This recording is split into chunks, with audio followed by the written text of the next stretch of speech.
ரெண்டு பேரும் எப்ப பார்த்தாலும் ஜோடியா தான் சுத்துறிய. என்னமோ என் கூட சுத்துற மாதிரி தாண்டி இந்த மித்ரா கூட சுத்திக்கிட்டே இருக்க. என்னங்க இது? என் மருமக கூட நான் சுத்துறேன், இதுல என்ன இருக்கு? உங்களுக்கு என்ன அவ்வளோ போறாங்க? வீட்டுக்கு வந்த மருமக அந்த இருக்கா, அவள்கிட்ட மூஞ்சி கொடுத்து கூட பேச மாட்டேங்கிற.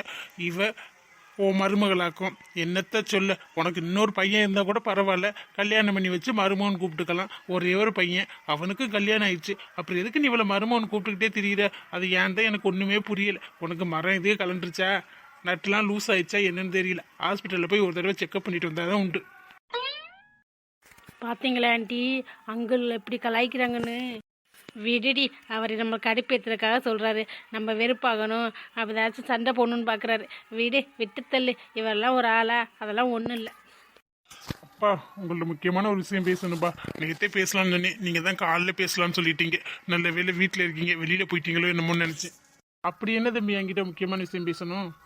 அது ஒன்றும் இல்லைப்பா, நம்மகிட்ட இடம் அவுட்டில் ஒன்று கிடந்துச்சுல, ஏதாச்சும் நல்ல விலைக்கு வந்தால் வித்துடலாம் அப்படின்னு சொல்லிக்கிட்டு இருந்தீங்கல்ல. ஆமாடா, என்னடா அந்த இடத்த யாரும் நல்ல விலைக்கு கேட்டாங்களா?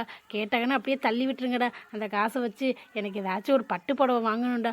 1,00,000 ஒரு பட்டு புடவை வந்திருக்கோம், சூப்பராக இருக்காம்டா. அது வாங்கணும்டா முதல்ல. உன் புத்தி எங்கே போகுதுன்னு பாரு. இடத்த எதுக்கே விற்றா பிள்ளைக்கு கல்யாணத்துக்கு சேர்த்து வைப்போம் இல்லை, பட்டு புடவை வாங்குறாலாம். 1,00,000 இறங்கி என்ன பண்ண போகிற? இனி எங்கே போக போகிற? இனிமேல் எல்லாத்துக்கும் மருமக பிள்ளையதையும் போக போகிறாங்க. நீ வீட்டில் தானே கிடக்க போகிற. வீட்டில் கிடக்கிற உனக்கு பட்டு புடவைய பேசாமல் இரு. அவன் என்ன சொல்ல வர்றானே தெரில, முந்திக்கிட்டு முந்திரி கொட்ட மாதிரி வந்துடுவேன். என்னங்க ஆண்டி, அங்கிள் இப்படியே பண்ணிக்கிட்டே இருக்காரு, நீங்கள் பேசாமல் இருக்கீங்க. நீங்கள் இப்படி பண்ணுறது எனக்கு ஒன்றுமே சரியாக தெரில. இப்போ எதுவும் வாயை திறக்கக்கூடாதுடி. இடத்த விற்கிறத பற்றி பேசிக்கிட்டு இருக்காங்க. அப்போ தான் எனக்கு காசு தருவாங்க. நானே ஒரு நகையெல்லாம் பார்த்து வச்சுருக்கேன், ஒரு தோடு சூப்பராக இருக்குடி. அந்த தோடும் பட்டு புடவையும் வாங்கணும். அந்த பக்கத்து வீட்டுக்காரு என்ன அலப்புனா, அதனால் வாயை முடிக்கிட்டு தான் இருக்கணும். நீ விடு, உனக்கு என்ன, நீ நினச்சதை வாங்கிட்டுருவேன். இங்கே எனக்கு கேட்டாதே தருவாங்க. இல்லைப்பா, நம்ம அசோக் இருக்கேன்ல, அவனுக்கு அவங்க அத்தை பொண்ணை கல்யாணம் பண்ணி தர மாட்டேங்கிறாங்க. இடம் இல்லை, வீடு இல்லை அப்படின்னு. அதான் நம்ம இடத்த கொடுத்தா என்ன? ஏய், என்ன விளாண்டுட்டு இருக்கியா? யார் இடத்த யாருக்கு கொடுக்குறது? நானே விற்கிறதுக்கு வழி பண்ணுவேன்னு பார்க்குறா. ஓசியில் தூக்கி கொடுக்க திடீரியலோ? யார் சம்பாரிச்சது யாருக்கடா கொடுக்குறது? சும்மா தானம்மா கிடக்கு. சும்மா கிடக்குறத யாருக்காச்சும் கொடுத்தா என்னம்மா? அதுவும் நான் சும்மா கொடுக்கணும்னு சொல்ல, அவனால முடியும் போது கொஞ்சம் கொஞ்சமாக தந்துடுவேன். அதெல்லாம் சரிப்பட்டு வராது தம்பி. கொஞ்சம் கொஞ்சமாக தந்து நம்ம ஏதாச்சும் வாங்கினா தானே தேவையில்லை. மொத்தமாக தந்தாதே நம்ம ஏதாச்சும் வாங்கிக்கலாம். கொஞ்சம் கொஞ்சமாக தந்தா செலவாக போயிடும். அதெல்லாம் சரிப்பட்டு வராது. நீ வேற யாராச்சும் இருந்தா பாரு. சாந்தி, நீ இப்போ எதுக்கு இப்படி மூக்க நுழைச்சிக்கிட்டு வர? அவன் தான் சொல்கிறான்ல, அசோக் ரொம்ப நல்ல பையன், தந்துடுவேன். தரலைனாலும் ஒன்றும் பிரச்சனை இல்லை, சரியா? அந்த இடம் சும்மா தானே கிடக்கு. போனாலும் மிஞ்சி மிஞ்சி போனால் ஒரு 2 லட்சம் 3 லட்சம், அப்படி இல்லைன்னா ஒரு 5 லட்சத்துக்கு போகும். அவ்வளோதான். போயிட்டு போகிறேன் வீடு. 5 லட்சம் ரூபாயா? 5 லட்சம் எங்களுக்கு சாதாரணமாக தெரியுதா? ஆத்தாடி, நம்ம பேரில் எழுதி தந்தா கூட பரவாயில்லையே. கார்த்திக் கூட வேணாம், அந்த இடத்த மட்டும் எழுதி தந்தா கூட நான் போயிடுவேனே. என்ன மித்ரா பார்த்துக்கிட்டு இருக்க? நீ சொல்லு. இதில் அவ சொல்கிறதுக்கு என்ன இருக்கு? சாதனாட்ட கேட்டினாலும் பரவாயில்ல, இவள்கிட்ட போய் கேட்குற சம்மந்தமே இல்லாமல். இல்லைங்கள், இது உங்கள் இடம் தான், இல்லைன்னு சொல்லலை. இருந்தாலும் சும்மா ஓசியை ஒருத்தர் கொடுக்க முடியாதுல்ல. இப்போ இடம் விற்கிற விலைக்கு பழகின பழக்கத்துக்காக காசு பண்ண வேணாம், 1000 2000ன்னு கொடுத்து உதவலாம். அதுக்காக இடம் கொடுக்குறதெல்லாம் எனக்கு ஒன்றும் சரியாக படலை. ஆண்டி சொல்கிறது கரெக்டு தானே? மித்ரா, இதில் உன்னோட ஒப்பீனியன் நாங்கள் கேட்கவே இல்லையே. அம்மா தான் ஏதோ அது பழகின பழக்கத்துக்கு நீ சொல்லுன்னு சொல்கிறாங்க. அவங்க சொன்னா நீன்னு அப்படியே முந்திரி கொட்ட மாதிரி முந்திக்கிட்டு வந்துருவியா? என்ன பேசுகிறாங்க? உங்கள் குடும்பத்தை பற்றி பேசுகிறாங்களே, குடும்ப விஷயம் பேசும்போது நம்ம நிற்கலாமன்னு முதல்ல உனக்கு தோணுதா? நீ வாட்டுக்கு எனக்குன்னு வந்து நிற்கிற? அப்படி சொல்லு கார்த்தி. இவ வாட்டுக்கு நிற்பாலாம், நம்ம ஏதாச்சும் பேசினா குறுக்க வந்து இவ வந்து ஒப்பீனியன் சொல்லுவாளாம். என் மருமகளே சும்மா தான் இருக்கா, அவள்கிட்ட என்ன நான் கேட்கல. நீ என்ன வார? என் மகள்கிட்டையும் மருமகள்கிட்டையும் கேட்டால் போதும், அவங்க ஒன்றும் சொல்ல மாட்டாங்க. இப்போதான் வந்துட்டாங்க நியாயம் பேசுறதுக்கு. உங்கள் ஆன்ட்டிக்கு வக்காலத்து வாங்குறதுனா ரூம்குள்ளே வச்சு பேசு, இங்கே எங்கள் முன்னாடி பேசுகிற வேலை வச்சுக்காதீங்க. எதுக்கு 2 பேரும் மித்ராவை பேசிக்கிட்டே இருக்கீங்க? அவள் சொல்கிறதுல என்ன தப்பு இருக்குது? காசு பண்ண வேணால் கொடுக்கலாம். இடத்தெல்லாம் கொடுக்குற அளவுக்கு நம்ம அவ்வளோ பெரிய கோடீஸ்காரங்களாம் இல்லை. இந்த மித்ரா இருக்காளே, அவளும் கோடீஸ்வரி தான். இருந்தாலும் அவங்க பார்த்து தானே செலவு பண்ணுறாங்க. ஆற்றுல போட்டாலும் அளந்து தானே போடுறாங்க. அப்படி இருக்கணும். நீங்கள் கொஞ்சம் காசை வச்சுக்கிட்டு தானம் பண்ணிக்கிட்டு தெரியலாக்கும். ஆண்டி வேற நம்மள மூச்சுக்கு மூச்சு கோடீஸ்வரி பணக்காரின்னு வேற சொல்றாங்க. என்கிட்ட பணம் இருந்தா தானே நான் யாருக்கும் உதவி செய்ய போறேன். பணமே இல்லை, அப்புறம் என்கிட்ட உதவி செய்யறது? நானே யார்ட்டையாச்சும் உதவி வாங்குற மாதிரி தான் இருக்கு. இந்த ஆண்டியை வச்சுக்கிட்டு ஒரு பொய் சொன்னது எவ்வளோ தப்பா போச்சு. என்னையும் நம்புறாங்க பாரு ஆண்டி, அதை சொல்லணும் முதல்ல. அவ கொடுக்கலைன்னா அது அவளோட பிரச்சனை. அவளை மாதிரி நான் இருக்க மாட்டேன். எல்லாரும் ஒரே மாதிரி இருக்க மாட்டா சாந்தி. நான் கொடுக்கறதுன்னு முடிவு பண்ணிட்டேன். நீ சும்மா ஏதாச்சும் சொல்லிக்கிட்டே வராத. நல்ல பையன், திருப்பி கொடுத்துருவேன். மெதுவா தரட்டுமே. நம்ம புள்ள கஷ்டத்துல இருந்தா நம்ம உதவி செய்ய மாட்டோமா? ஆமாமா, சும்மா வீம்பு பிடிக்கிறதுக்காக வராதம்மா. அது இல்லை தம்பி, நம்ம இடம் வாங்குறதுனா பெரிய விஷயம். கஷ்டப்பட்டு வாங்கினது உங்கள் தாத்தா, அதை போய் விற்கணுங்கிறியே. சரி விற்கிறியே, நல்ல விலைக்கு வந்து அதுக்கு விற்க வேண்டியதானே. ஓசிலெல்லாம் கொடுக்கறது என்னப்பா அது? அப்படி இல்ல சாந்தி. அப்பா ஒரு நிமிஷம் இருங்க. அம்மா, நீ முடியாம ஹாஸ்பிட்டல்ல இருந்தியே, அப்ப யாரு உனக்கு ரத்தம் கொடுத்தது? யாரோ உன் ஃப்ரெண்டு கொண்டாந்து கொடுத்தாங்கன்னு சொன்னேன். எதுக்குடப்பா அதை கேட்குற? அது அசோக்கு தாமா உனக்கு ரத்தம் கொடுத்து உன்னைய காப்பாத்தினேன். நீ எவ்வளவு சீரியஸா காய்ச்சல் வந்து கிடந்த ஹாஸ்பிட்டல்ல. 1 மாசம் கிடக்கல, ரத்தம் இல்லாம எம்புட்டு அலைஞ்சு கடைசியில அவன் கொடுத்துதானே நீ பொழைச்ச. இப்ப பாரு, அவனுக்கு இடம் கொடுக்கறதுக்கு உனக்கு மனசு இல்லை. அதுவும் சும்மா கொடுக்கலையே, அவன் கொஞ்சம் கொஞ்சமா தாரம் தானே சொல்றேன். அது கூட உனக்கு மனசு வரலையாமா? அவன் உதவி எப்படி செஞ்சேன், கொஞ்ச நேரம் கூட யோசிக்காம வந்து செஞ்சேன். ஆனா நீ இப்படி பண்ணுவேன்னு நான் நினைக்கவே இல்லைம்மா. என்னடா சொல்ற? நிஜமாவே அசோக் தான் எனக்கு பிளட் கொடுத்தானா? அட ஆமாம்மா, நான் என்ன சும்மாவா சொல்றேன்? நான் சும்மா சொல்றேன்னு நினைச்சேன்னா ஹாஸ்பிட்டல்ல போய் கேட்டுப்பாரு. அவங்க ரெக்கார்ட் வச்சிருப்பாங்கல்ல, நேம் எல்லாமே. அவங்கள்ட்ட போய் கேட்டுப்பாரு. நான் சும்மாலாம் சொல்லலை. சரிடா, கொடு. காசு மெதுவாகவே தரட்டும். என்ன மொத்தமாக கொடுத்தா ஏதாச்சும் ஒரு பொருளை வாங்கி வச்சுக்கலான்னு தான்டா. உனக்கு என்னம்மா, பட்டு புடவை தானே வேணும்? அதே மாதிரி இன்னும் 2 மாசத்துல நான் வாங்கி தரேன், சரியா? அப்பா சரிடா. பரவாயில்ல, ஒத்துக்கிட்டாலே. சரிப்பா, நான் அசோக்கு ஃபோன் பண்ணி சொல்லிடுறேன். நாளைக்கு ரெஜிஸ்டர் பண்ணி கையெழுத்து போட்டு இடத்த கொடுத்துடலாம். அவன் ஏதாச்சும் வீடு கட்டுறனா கொஞ்சம் கொஞ்சமாக ஆரம்பிச்சாதான் அப்புறம் அவன் கல்யாணம் பண்ணணும்ல. நாளைக்கு என்னப்பா, இன்னைக்கே போறேன்னா கூட போகலாம். அப்புறம் சாதனாட்ட சொல்லிடு, அவள்கிட்ட கேட்காம இருக்கக்கூடாது. அவன் இந்த வீட்டு மருமகள்ல. ஸ்வேதாட்ட சொல்லலைன்னா கூட அது ஒன்றும் பிரச்சனை இல்லை. மருமகிட்ட கண்டிப்பாக சொல்லியே ஆகணும். சரிப்பா, அதெல்லாம் நான் சொல்லிக்கிறேன், ஒன்றும் பிரச்சனை இல்லை. என்ன சந்தி, உனக்கு ஒன்றும் பிரச்சனை இல்லை இல்லை? அப்புறம் கையெழுத்து போடுற நேரத்தில் வந்து அது நோட்டேன் இது நோட்டேன்னு சொல்லக்கூடாது, சரியா? இல்லைங்க, அதெல்லாம் நான் ஒன்றும் சொல்ல மாட்டேன், விடுங்க. அவன் ரத்தம் கொடுத்தான்னு எனக்கு தெரியவே இல்லை. தெரிஞ்சிருந்தாவே இவ்வளோ முரண்டு பிடிக்க போகிறேன். ஒருத்தங்க உதவி செஞ்சாதே நம்ம உதவி செய்யணும்னு இல்லைம்மா. நம்ம அவங்க செய்யாமலே செய்யலாம். அதுக்கு பேர் தான் உதவி. நீ செய்யறது நல்லது தான். இப்போ இருந்தாலும் அவன் தான் ரத்தம் கொடுத்தான்னு தெரிஞ்சதுக்கப்புறம் கொடுக்கணும்னு சொல்றீல்ல, அதுதான் தப்பு. அதுக்கு முன்னாடியே நீ சரின்னு சொல்லியிருந்தேன்னு வச்சுக்கவே, உன்னை எவ்வளோ பெருமையாக நினச்சிருப்பேன்னு தெரியுமா? சரி வீடு, இன்னும் கொஞ்சம் கொஞ்சம் நீ மாறிடுவேன். உன்ட நல்ல குணம் இருக்கு, இருந்தாலும் சேர்க்க சரியில்லை. என்ன பண்ணுறது? சரி, நான் வெளியில் போயிட்டு வரேன். என்னங்க ஆண்டி இப்படி திடீர்னு ஓகே சொல்லிட்டீங்க? நீங்கள் ஓகே சொல்லுவீங்கன்னு நினைக்கவே இல்லை. முரண்டு பிடிச்சிருக்கலாம்ல, வேணான்னு சொல்லியிருக்கலாம்ல. இப்போ எதுக்கு நீங்கள் ஓகே சொன்னீங்க? எதுக்கு இப்படி பண்ணிக்கிட்டே இருக்கீங்க? இருக்கிறது எல்லாத்தையும் யாராச்சும் கொடுப்பாங்களா? சேர்த்து வைக்கதே பார்க்கணும், இருக்கிறத கொடுக்கக்கூடாது ஆண்டி. இல்லைம்மா, நீ என்ன சொன்னதை கேட்டியல்ல. எனக்கு ரத்தம் கொடுத்ததே அவன் தானே, எனக்கு அதுவே தெரியாது. யாரோ ஒரு ஃப்ரெண்டு கொடுத்தேன் அப்படின்னு நினச்சிக்கிருந்தேன். எவ்வளோ சீரியஸாக கிடந்தேன்னு தெரியுமா? பொழைக்க முடியாமல் ரத்தமே இல்லை. அந்த பையனையும் கொண்டாந்து கொடுத்தேன். அதுக்கப்புறம் தான் கொஞ்சம் தொடம்பு தேறி இப்படி வந்தேன். அதனால தான்மா, நம்ம நன்றியை மறக்கக்கூடாதுல்ல. நீ போய் ஆஃபீஸ் கிளம்புனா கிளம்பு. அதெல்லாம் ஒன்றும் இல்லை, அந்த இடம் சும்மா தான் கிடக்கு. 3-4 லட்சத்துக்கு தான் போகும். மெதுவாக திருப்பி தரேன் தானே சொல்கிறேன். அவன் தர பேங்கில் போட்டுக்கலாம். அதெல்லாம் ஒரு பிரச்சனை இல்லை. அதெல்லாம் தந்துடுவேன். நல்ல பையன், தரலைனாலும் ஒன்றும் பிரச்சனை இல்லை. என்னங்க ஆண்டி நீங்களா அப்படி பேசுகிறீங்க? ஏண்டி, நான் என்ன கொடுமைக்காரி நான் நினச்சிக்கிட்டு இருக்கேன்? நான் இப்படி பேசுகிறேன் நான் கேட்குறேன். எனக்கெல்லாம் நல்லதெல்லாம் நான் செய்வேன். என்ன இந்த சாதனாவை பிடிக்காது, அதனால தான் கொஞ்சம் கோல்மால் தானே பண்ண வேண்டியதாக இருக்குது. மற்றபடியெல்லாம் ஒன்றும் இல்லை. அந்த பையன் ரொம்ப நல்ல பையன். நல்லா இருந்தால் சரிதான். இந்த ஆண்டி என்ன நல்லவங்களா கெட்டவங்களா புரிஞ்சிக்கவே முடியலையே. ஒரு நேரம் நல்லா பேசுகிறாங்க, ஒரு நேரம் நம்மளுக்கு சாதகமாக பேசுகிறாங்க. இவளை நம்பிக்கிட்டே இருந்தால் நம்மளை கதைக்கு ஆகாது போலையே. உண்மை தெரிஞ்சால் இவங்களும் சேர்ந்து நம்மளை வெளில துரத்தி விட்டுருவாங்க போலையே. என்ன பண்ணுறது? நம்ம தான் இங்கே வந்து மாட்டிக்கிட்டு முழிக்கிறோம்னா தம்பி அவனும் இங்கே வந்து மாற்றணும்னு நிற்கிறேன். இந்த ஸ்வேதா பெரிய உலக அழகி நினைப்பா. என் தம்பியை கண்டுக்கவே மாட்டேங்கிறேன். என் தம்பிக்கு என்ன குறைச்ச? ஏதாச்சும் ஒன்று பண்ணியே ஆகணும், இல்லைன்னா இந்த ஆண்டி மனசு மாறினாலும் மாறிடுவாங்க, சொல்ல முடியாது. ஆண்டி மனசை மாறவே விடக்கூடாது. மாற விட்டோம் அது நமக்கு தான் டேஞ்சர். என்ன செல்லு குட்டி இது, இவ்வளவு அழகா கிளம்பி இருக்க? எங்கடி இப்ப இவ்வளவு அழகா கிளம்பிக்கிட்டு இருக்க? என்னடி இவ்வளவு அழகா இருக்கியடி? மனசு வேற எனக்கு தடுமாறுது. காலையில எதுக்கு தாண்டி இப்ப அழகா மேக்கப் பண்ணிருக்க? நைட்டு ஒரு நாளாச்சும் இந்த மாதிரி மேக்கப் பண்றியா? நைட்டு தூங்க போறதுக்கு எதுக்கு மேக்கப்? அப்ப தானடி உன்னை பார்க்கும்போது ஒரு ஃபீல் வரும். எதுக்கு ஒரு ஃபீல் வந்து இருக்கிற மேக்கப் எல்லாம் கலைச்சி விடுறதுக்கா? அதுக்கு மேக்கப் போடாமலே இருக்கலாமே. அப்படி நினைச்சா யாருமே மேக்கப் போட முடியாது இல்ல. நைட்டு மேக்கப் போட்டாதானே மாமனுக்கு ஒரு மூடு வரும். காலையிலே நல்லா பேசுறீங்க. அது சரி செல்லம், என்ன சாரிலாம் கட்டி கலக்கலா இருக்கீங்களே? அது ஒன்றும் இல்லைம்மா, ஏதோ நல்ல விஷயம் நீங்கள் பேசின மாதிரி இருந்துச்சா, கீழே வந்தேன், சுடிதாரா மாட்டிக்கிட்டு வந்தேன். நீங்கள் பேசுனது கேட்டோன்னே வந்து சாரியை கட்டிட்டு கோயிலுக்கு கிளம்புன்னு ரெடி ஆயாச்சு. அப்போ நாங்கள் பேசினதெல்லாம் கேட்டுட்டியா? உனக்கு ஓகே தானே? உனக்கு ஒன்றும் பிரச்சனை இல்லை சாதனா? ஸோ இதில் என்ன என்கிட்ட கேட்க வேண்டியது இருக்குது? என்கிட்ட கேட்கணும்னு அவசியமும் இல்லை. இருந்தாலும் என்கிட்ட கேட்டாலும் நான் வேணான்னா சொல்ல மாட்டேன். எவ்வளோ பெரிய நல்ல விஷயம் செய்கிறீங்க. நீங்கள் செய்யாமல் இருந்தீங்கன்னா தான் எனக்கு கொஞ்சம் வருத்தமாக இருக்கும். நீங்கள் செய்கிறீன்னு சொல்லிட்டீங்க, அத்தையும் ஒத்துக்கிட்டா பாருங்க, எனக்கு அதுவே போதும். அதுவே பெரிய விஷயம். என்ன இந்த மாதிரி நல்லது செஞ்சால் நம்ம பிள்ளைக்கு புண்ணியமாக போகும். பிள்ளைக்கு புண்ணியம் சேர்க்கறது ஓகே, புள்ளெண்ணம் பொறுக்கலையே.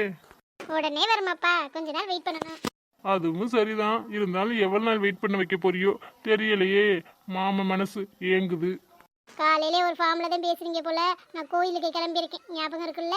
நீங்களும் போய் குளிச்சுட்டு நல்ல ட்ரெஸ் எடுத்து மாட்டிட்டு வாங்க. கோயிலுக்கு போயிட்டு அப்புறமா ரெஜிஸ்டர் ஆஃபீஸ் போகிறதுனா போகலாம், இல்லைன்னா ஆஃபீஸ் போகலாம். இல்ல, ரெஜிஸ்டர் ஆஃபீஸ் 1 hour பெர்மிஷன் கேட்டுட்டு போகலாம். எதுக்கு லீவ் போடணும்?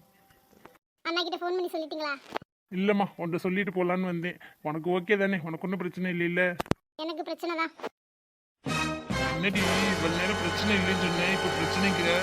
எனக்கு ஓகேன்னு சொல்லிட்டு அப்புறம் மறுபடியும் திரும்ப திரும்ப கேட்டிங்கன்னா நான் அப்படி தான் சொல்லுவேன். எனக்கு ஒரு பிரச்சனையும் இல்லை, அதெல்லாம் ஒன்றும் இல்லை. நீங்கள் நல்லபடியாக எழுதி கொடுங்க. அண்ணன் காசு தரலைன்னா கூட பரவாயில்ல, ஒன்றும் கேட்க வேணாம். நீங்கள் இதே மாதிரி எப்பவும் ஒன்றா இருந்தீங்கன்னா எனக்கு அதுவே போதும். ஓகேடி செல்லக்குட்டி, ரொம்ப தேங்க்ஸ் டி. நீ ஏதாச்சும் சொல்லுவியோன்னு நினைச்சேன், சொல்ல மாட்டேன்னு தெரியும். இருந்தாலும் இடம் காசு பிரச்சனையா, அதில் பொண்ணுங்க வேறு மாதிரி இருப்பாங்கல்ல, அதனால அப்படி நினச்சேன். நல்ல வேளை என்னோட செல்ல குட்டி நான் நினைக்கிற மாதிரியே நினச்சிருச்சு. இருடி, மாமா போய் 5 நிமிஷத்தில் குளிச்சுட்டு வந்துட்டு கோயிலுக்கு போகலாம். சரிங்க, போய் குளிச்சுட்டு வாங்க. சரி செல்லக்குட்டி, லவ் யூ. லவ் யூடா புருஷா. என்னடி சொன்னப்ப இந்த வார்த்தையெல்லாம் நைட்டு சொல்றியோ? காலையில் கோயிலுக்கு கிளம்பிட்டு இருக்கும்போது சொல்கிறேன். இருடி, உன்னை வச்சுக்கிறேன். எப்போ சொல்லணும்னு தெரிஞ்சு தானே சொல்கிறேன், போங்க. இதில் மட்டும் நல்ல விவரமா இரு. ஒரு நாள் என்கிட்ட மாட்டாமல போவ, மாட்டுவியல்ல, அப்போ இருக்குடி உனக்கு. பார்க்கலாம் பார்க்கலாம், நீங்கள் போய் குளிச்சுட்டு வாங்க. தென்னாப்பட்டு மாட்டுவியல்ல, அப்போ தெரியும் யாரு கதறான்னு. அப்படிங்களா? சரி பார்த்துக்கலாம், நீங்கள் போய் குளிச்சுட்டு வாங்க.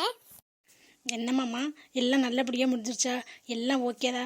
எனக்கு இப்போ தான் ரொம்ப சந்தோஷமாக இருக்குது. அப்பாட்ட சொன்னேன், ரொம்ப சந்தோஷப்பட்டாங்க. இந்த காலத்துலேயும் இப்படி ஒரு ஃப்ரெண்ட்ஷிப்பா அப்படின்னு சொல்லி ரொம்ப சந்தோஷப்பட்டாங்க. என்ன என்னால் தான் வர முடியல. எல்லாம் ஓகே, எல்லாமே சூப்பராக முடிஞ்சிருச்சு. என்ன, நான் நாளைக்கு தான் போகும்னு நினச்சேன், பார்த்தா இன்னைக்கே போயாச்சு. அவங்க வீட்டில் ஒத்துக்க மாட்டாங்கன்னு தான் நினச்சேன். இருந்தாலும் அவங்க அம்மாவும் ஒத்துக்கிட்டாங்க. அதுவே எனக்கு பெரிய மனசாயிடுச்சு. எனக்கு ஃப்ரெண்ட்ஷிப் கிடைச்சது ஓகே தான். இருந்தாலும் இந்த மாதிரி ஃப்ரெண்ட்ஷிப் கிடைச்சது நான் ரொம்ப கொடுத்து வச்சுருக்கேன். எத்தனையோ பேர் கூட பழகியிருக்கேன், வந்துட்டு போயிடுவாங்க. ஆனால் கார்த்திக் தான் என்னோடய பெஸ்ட்டு ஃப்ரெண்டு. எல்லாம் ஒன்றால் தான் எனக்கு கிடைச்சது. உன் மூலியமாக தான் எல்லாமே எனக்கு கிடைச்சது. இல்லைப்பா, என்னாலலாம் எதுவும் கிடைக்கலப்பா. உங்கள் நட்பு, உங்கள் ஃப்ரெண்ட்ஷிப்பு அதான் உங்களுக்கு வாங்கி கொடுத்துருக்கு. நீங்கள் எல்லாருக்கும் ஹெல்ப் பண்ணுவீங்கள்ல, நான் கூட திட்டுவேன்ல, யார் என்னன்னு தெரியாமல் எதுக்கு ஹெல்ப் பண்ணுறீங்கன்னு. இப்போ தான் புரியுது, நம்ம ஒருத்தருக்கு நல்லது செஞ்சால் நமக்கு நல்லது தானாக தேடி வரணும். ஆமாம், நீ இன்னே வராமல் போயிட்ட. வா வான்னு சொன்னல, மாமாவை கூட்டிட்டு வரலாம் பார்த்தா திடீர்னு இதாயிடுச்சு. மாமாவையும் கூப்பிட முடியல. எனக்கு எக்ஸாமு, நான் என்ன பண்ணுறது? நான் நாளைக்கு நினச்சிட்டு ஹாயாக இருந்தேன். இன்றைக்கி எக்ஸாமுக்கு இன்றைக்கி லீவ் சொல்ல முடியுமா? அதோடய அந்த மேம் என் மேலே கொல்ல வெறியில் தெரியுது, என்னை கொண்டே போட்டுரும். அதனால தான் நம்ம வீடு கட்ட ஆரம்பிக்கும் போது நான் நிற்க மறுப்பேனா? ஆமாம், நீ டெய்லி போனாலே ஒழிஞ்சா படிக்க கிழிக்க மாட்டேன். இதில் கட்டடிச்சேன்னா அவ்வளோதான். அதுவும் எக்ஸாமுக்குலாம் லீவ் போட்டீங்கன்னா சுத்தம் என் சாக்க சொல்லி அரியர் வந்துருச்சுன்னு சொல்லிடுவேன். அப்படித்தானே? கொழுப்பு அப்படியே அரியரே இல்லாமல் எல்லாத்தையும் கிளியர் பண்ணி படிச்சிங்க. நாங்கள் மட்டும்தான் அரியர் வச்சுருக்கோம். நான் என்ன அரியர்லாம் இல்லை, ஒன்றே ஒன்று, அதுவும் இந்த இங்கிலீஷில் விழுந்தது. இங்கிலீஷில் விழுந்தா கிளியர் பண்ணவே முடியாதுன்னு சொல்கிறாங்க. சரி, இங்கிலீஷில் விழுந்து நம்ம உசுரை வாங்குது. நமக்கு வராததே இந்த இங்கிலீஷ் தான், அது போட்டு உசுரை வாங்குது. இந்த தடவை நான் கண்டிப்பாக கிளியர் பண்ணிடுவேப்பா. வேலைக்கு போகணும்ல.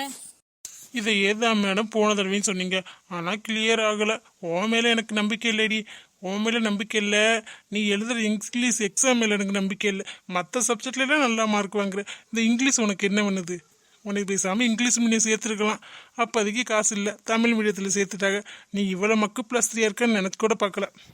ஹலோ, தமிழ்நாட்டில் பிறந்துட்டு தமிழ் பேச தெரியல, எரிய தெரியல, இல்லை தமிழில் ஃபெயிலானா தான் அவமானம், இங்கிலீஷ்லாம் ஃபெயிலானா அவமானம் இல்லை. அப்படியே சொல்லி உன் மனசை தேத்திக்கிற. பரவாயில்ல, உனக்கு யாரும் ஆறுதல் சொல்ல வேணாம், நீனே சொல்லிக்குவே போல.